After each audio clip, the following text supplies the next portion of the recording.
Connaissance. Recherche. Sciences. Des sciences mathématiques. Théorie. Physique. Philosophie. Conférences. Archéologie. Environnement. Nature.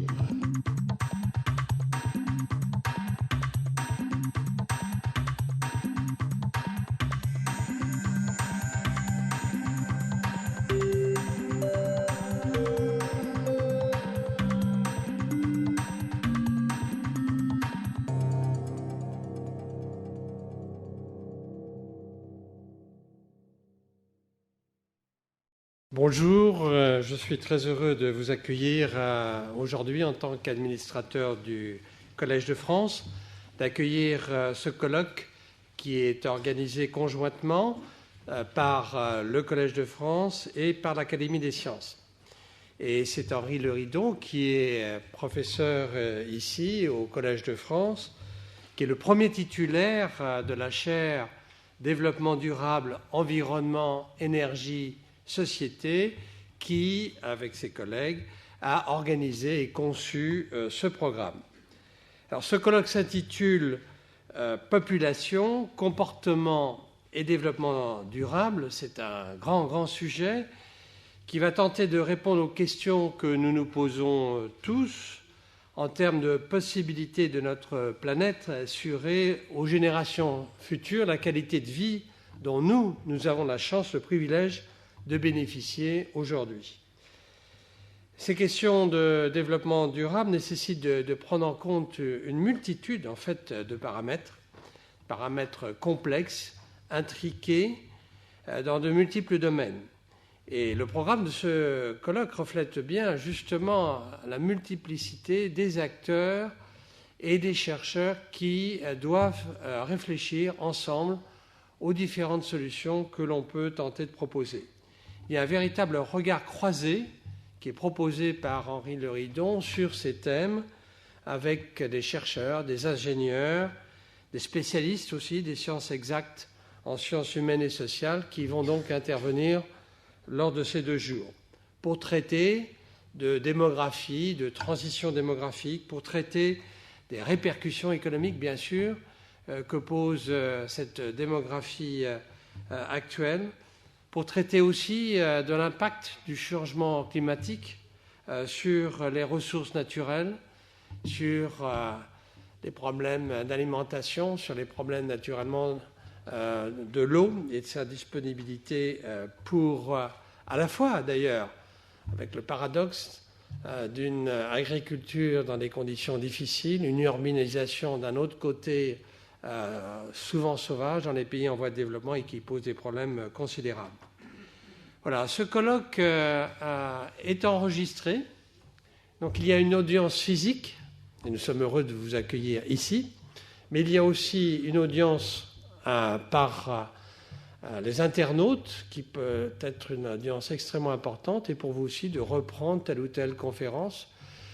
Ceci est possible grâce à cette chaire qui est aidée dans la diffusion des connaissances par le groupe Total, qui nous permet d'enregistrer en audio et en vidéo ce colloque, qui donc sera disponible sur le site web du Collège de France dans 48 heures ou quelques jours. D'autre part, il y a une traduction en anglais ou en français des différentes interventions. Ceci est essentiel puisque nous souhaitons maintenant élargir aussi notre espace de diffusion. Donc voilà, je vous souhaite la bienvenue et mon collègue Jean Dercourt vous souhaite tout autant la bienvenue au nom de l'Académie des sciences. En tant que secrétaire perpétuel, il va vous dire quelques mots. Merci, monsieur l'administrateur. La question d'aujourd'hui est au cœur de nombreux travaux que nous conduisons à l'Académie. Je ne vais pas les énumérer, je vais simplement dire que parmi ces travaux, les uns ont consisté à étudier, il y a déjà 4 ans, les ressources marines vivantes.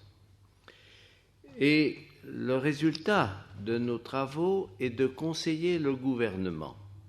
Et nous le faisons à sa demande un certain nombre de fois. C'était l'étude des quotas qui était en cause, en l'occurrence. C'était déjà la question d'aujourd'hui.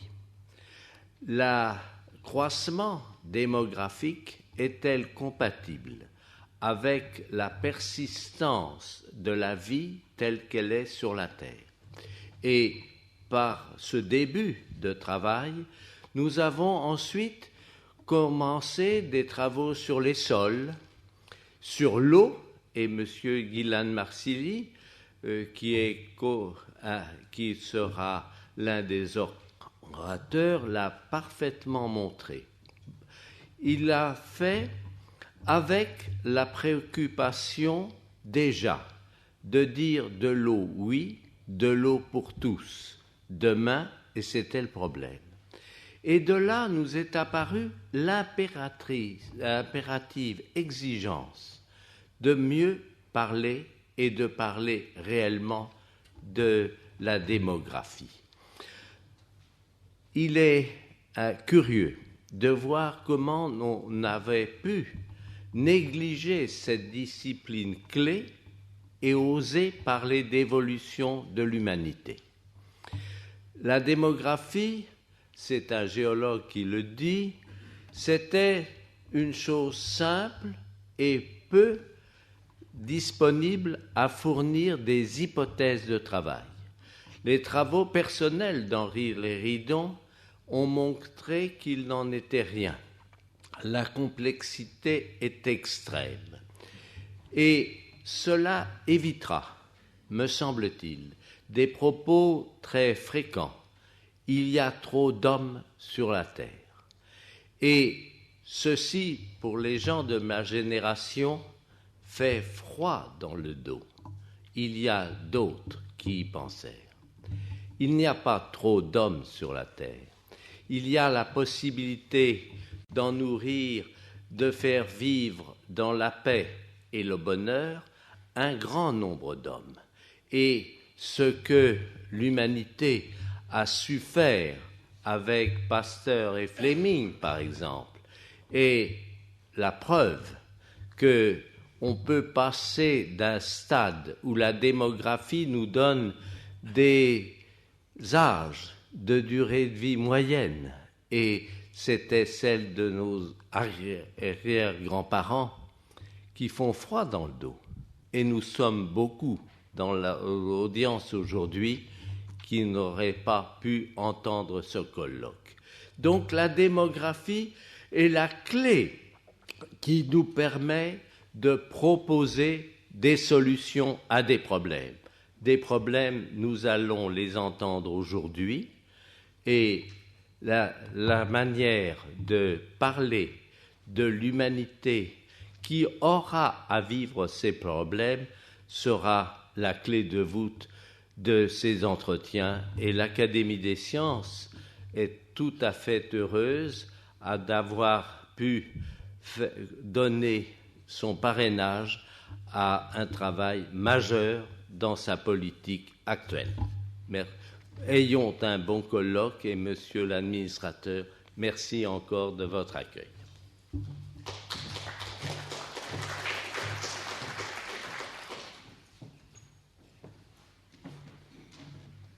Bien, bonjour, je remercie à mon tour Pierre Corvol et Jean Dercourt d'avoir bien voulu ouvrir ce colloque. Donc, comme on vous l'a dit, c'est en quelque sorte le dernier élément de l'année, pour l'année académique 2008-2009 des activités de la chaire Développement durable, environnement, énergie et société. Il est organisé en association avec l'Académie des sciences parce que les circonstances faisaient que, en même temps, un rapport, comme on vous l'a dit, était en préparation sur population, alimentation et climat, dont j'assure la coordination avec Ghislain Marcilly, qui malheureusement ne pouvait pas se libérer aujourd'hui. Il était retenu à Bruxelles par des problèmes d'évaluation de gros projets de recherche, alors on ne peut pas lui reprocher. Donc l'enseignement était centré cette année sur les questions de population, et on a souhaité, au cours de cette réunion, essayer de mettre l'accent sur des aspects touchant au comportement, que les évolutions en cours, qui sont nombreuses, on vous l'a dit, nous obligeront à modifier. L'importance des contraintes qui vont peser sur nous dépendra de toute une série de facteurs que nous essaierons de passer en revue et dont nous évaluerons aussi le degré de certitude. Parce qu'une des difficultés, je crois, des réflexions actuelles sur le développement durable, c'est la très grande incertitude dans laquelle on se trouve dans beaucoup de domaines, et on le verra à propos du climat et de l'alimentation notamment. On se situera le plus souvent à l'horizon 2050. Bon, c'est une convention un petit peu, mais je pense que c'est un horizon raisonnable pour travailler, même si en termes de climat, par exemple, c'est parfois un peu court. Il y a au moins une raison, en effet, c'est que c'est probablement à peu près à cette date qu'on peut penser que la population mondiale se stabilisera ou peut-être même commencera à diminuer. Donc on a là un horizon assez clair et qui n'était pas du tout prévisible il y a quelques dizaines d'années. Il faudra donc apporter un certain nombre de réponses en termes de comportement.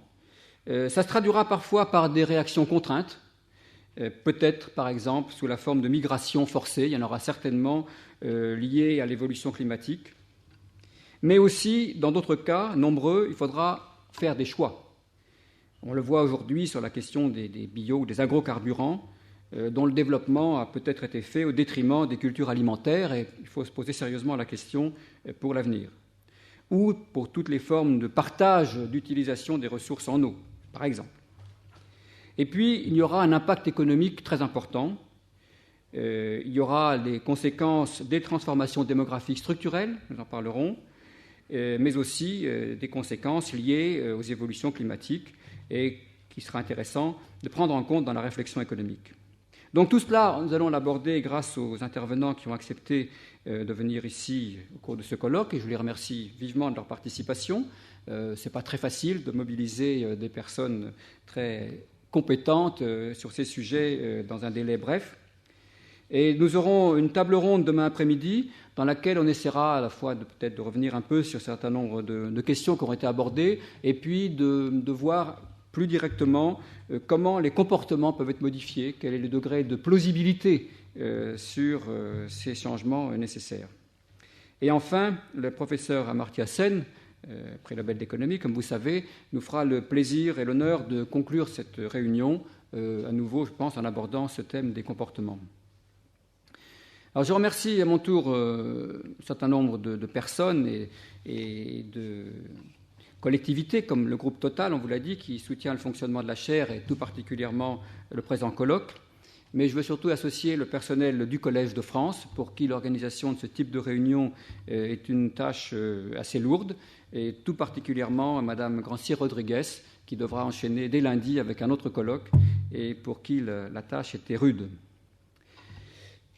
Quelques informations pratiques. Les interventions, on vous l'a dit, sont traduites intégralement vers l'anglais ou le français. Si vous ne l'avez pas fait, vous pouvez demander des casques. Et je vous précise que le canal de réception pour le français est le 5 et pour l'anglais le 6.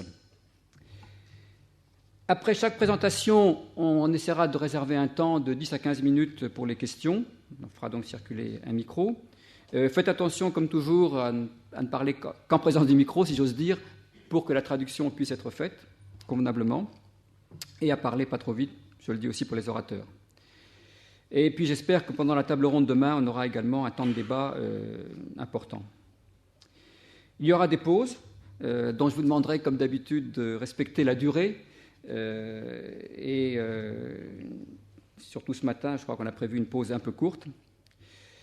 Voilà, je suis sûr que la qualité des interventions vous ne fera pas regretter votre déplacement aujourd'hui et éventuellement les petites difficultés pratiques qu'on pourrait rencontrer. Et je vous remercie beaucoup d'être venus. Pour ceux qui étaient déjà présents à l'enseignement, d'avoir assisté à la série des cours. Et je vais passer tout de suite la parole au premier intervenant. Nous allons donc aborder d'abord ce matin des questions démographiques.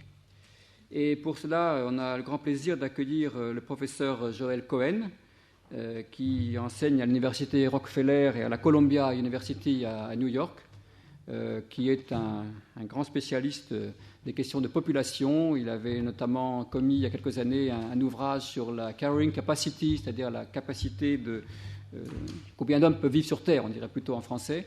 Vous avez passé en revue un très grand nombre d'études de façon très, très intéressante. Mais aujourd'hui, il va nous parler plutôt, il va nous faire le point de la situation démographique actuelle et de son avenir, et en relation aussi avec le climat. Merci d'être venu, Joël.